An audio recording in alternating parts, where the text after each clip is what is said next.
গোকুলে একদিন তীব্র গরমে সকল কৃষকরা মাঠে কাজ করছে। কেউ ধান তুলছে, কেউ বা নদী থেকে জল আনছে, আবার কেউ মাঠে গরু চড়াচ্ছে। ঠিক এহেন পরিস্থিতিতে কৃষ্ণ আর বলরাম ঠিক সেই রাস্তা দিয়েই যাচ্ছিলেন। তারা দেখতে পেলেন একজন বৃদ্ধ গরমে অত্যন্ত কষ্ট পাচ্ছে এবং সে ক্ষুধায় তৃষ্ণায় কাতর হয়ে উঠেছে। তবুও সে তৃষ্ণা নিবারণ না করে তার গরুগুলিকে খাবার খাওয়াচ্ছে।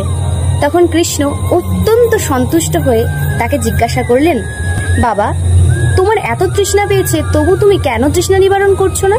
তখন সেই বৃদ্ধটি মৃদু হেসে বলে, না প্রভু, আমার খাওয়ার কথা বাদ দিন, আগে গরুগুলিকে খাইয়ে সন্তুষ্ট করি। তখন সেই বৃদ্ধটির কথা শুনে ভগবান শ্রীকৃষ্ণ এতটাই সন্তুষ্ট হয়ে গেল যে সে তার বাঁশিতে সুর তুলল এবং বাঁশিটি বাজামাত্রই এক আশ্চর্য ঘটনা ঘটে গেল। চারিদিকে সমস্ত গাছে ফুল ফল ধরে গেল, নদীর জল ঠান্ডা হয়ে গেল এবং আশেপাশের পরিবেশ এত মনোরম ও মধুর হয়ে গেল যে সকল মানুষ যেন একটু স্বস্তির নিঃশ্বাস ফেলল। লোকটি তখন কৃষ্ণের এহেন কাজে অত্যন্ত আনন্দিত হয়ে তার অশ্রু নিবারণ করে ভগবান শ্রীকৃষ্ণকে প্রণাম করলেন। তখন ভগবান শ্রীকৃষ্ণ বললেন, যে অন্যের জন্য নিজের চাহিদা ত্যাগ করে তাকে আমি কখনো কোনো কিছুতেই অভাব রাখি না। তাহলে এই গল্পটা থেকে আমরা কি শিক্ষা পেলাম? কখনো কখনো নিজের জন্য না, অন্যের জন্য কর্ম করে দেখো, তবেই তো ভগবানকে সন্তুষ্ট করতে পারবে।